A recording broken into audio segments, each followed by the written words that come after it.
Thank you for being with us for a special President's Day edition of EWTN News Nightly.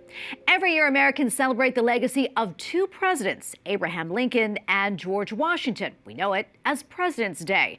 Originally, though, the holiday began as a way to formally recognize the nation's first president. George Washington was born on February 22, 1732. And while celebrations on his birthday still carry on to this day, the federal government moved the annual celebration of President's Day to the third Monday in February, regardless of the date. Our nation's first commander-in-chief left an important legacy on the United States through his leadership and wisdom on several issues, including religious liberty. EWTN News Nightly recently spoke with an official at Washington's Mount Vernon mansion to learn more about the first president's importance. The country celebrates the first commander-in-chief's birthday every year, but for George Washington, it was just another day. George Washington himself was a relatively humble man and never really one to celebrate his own birthday. Often when he was alone with his family, his journal entries for the day would say things like, "It snowed today. I spent the whole day inside." But as his fame and importance in our country is growing, people naturally wanted to start celebrating his birthday.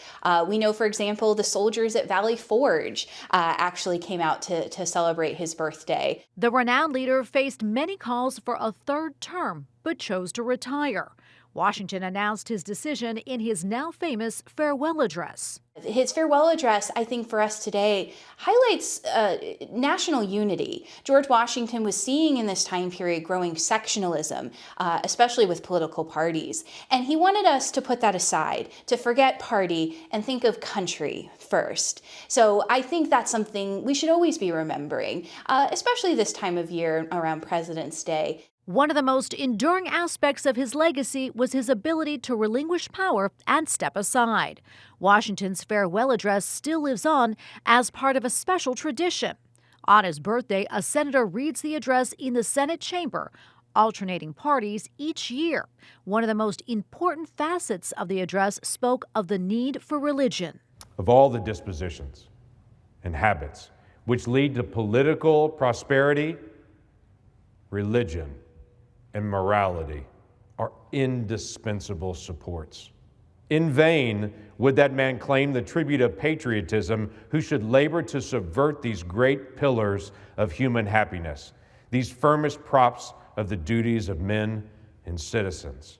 The mere politician, equally with the pious man, ought to respect and to cherish them.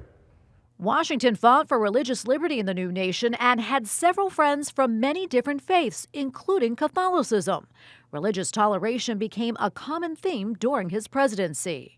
He believed that everyone should be able to practice the religion of their choosing. And as President of the United States, he was very devoted to that. When he's living in Philadelphia, he's going to different denominations each week to experience different sorts of services. He's reaching out to religious leaders across the country to make sure that as long as they are good citizens, everyone should be able to practice the religion of their choosing. Washington's legacy in the United States lives on to this very day. Anyone can visit George Washington's mansion in Mount Vernon, Virginia, just south of Washington, D.C. Mount Vernon is such a unique place to get to explore George Washington as a man, not just his personal life. You'll get to go through the mansion, again, going under restoration now, hopefully being reopened in the next year in its entirety. And you get to see the places where he slept, where he's eating. Mount Vernon is offering free admission on President's Day and will open the first floor of Washington's mansion to view the ongoing preservation work on February 22nd and 23rd.